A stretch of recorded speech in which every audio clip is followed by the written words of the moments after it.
place like this street in New York City, if you were unfortunate enough to be the victim of a crime or taken ill unexpectedly, you might think that surrounded by all these people, someone would intervene.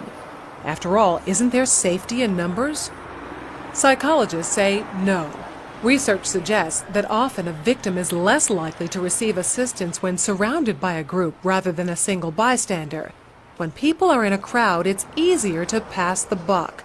It's what psychologists call the diffusion of responsibility.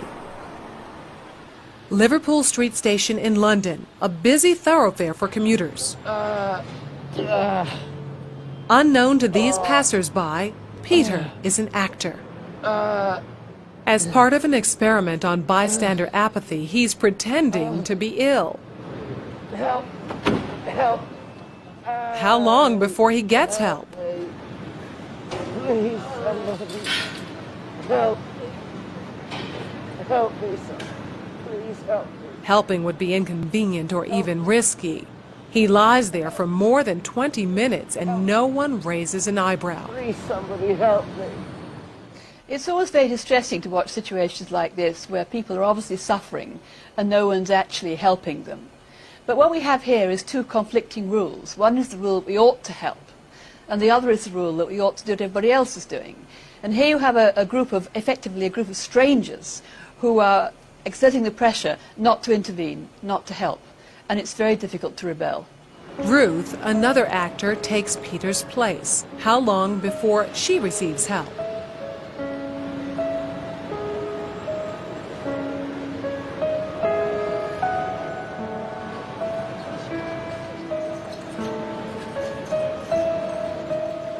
Four minutes later, and 34 people have passed without stopping. Well, people don't really want to know. They just haven't got the time. Well, they have got the time, they just don't want to get involved. Unwittingly, these strangers have silently formed a temporary group with a rule: don't get involved.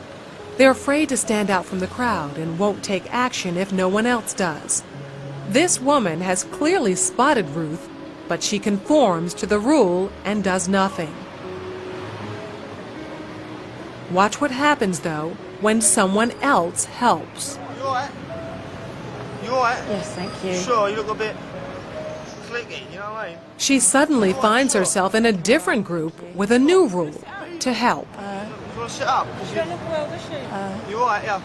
Sure. First I thought she was dead. Then I sort of checked to see if she was breathing or not. And I looked around and I couldn't believe that no one had noticed her, because there was a bloke sat there just absorbed in reading a newspaper. This time, Peter's dressed as a respectable gentleman. Now that his dress is in keeping with those around him, how long before he's rescued? Hello, sir.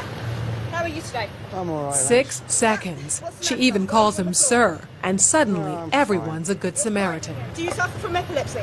No. Why you're lying on the floor in the rain? Because he's part of the right group. Everyone wants to help. I would just hate to be in his position of feeling ill and nobody helping and walking past, so I'd just like to check that he was okay. And I thought, well, it's wet, so he must really be ill because he's going to ruin his suit anyway.